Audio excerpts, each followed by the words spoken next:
Mo ghrá dan de chéad Eleanór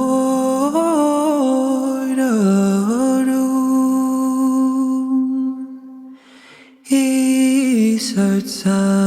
bhím smaoineamh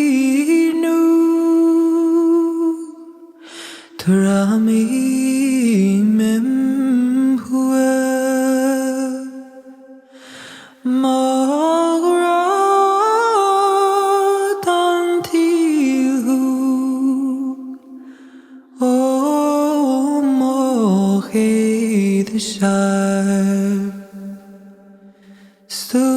is deise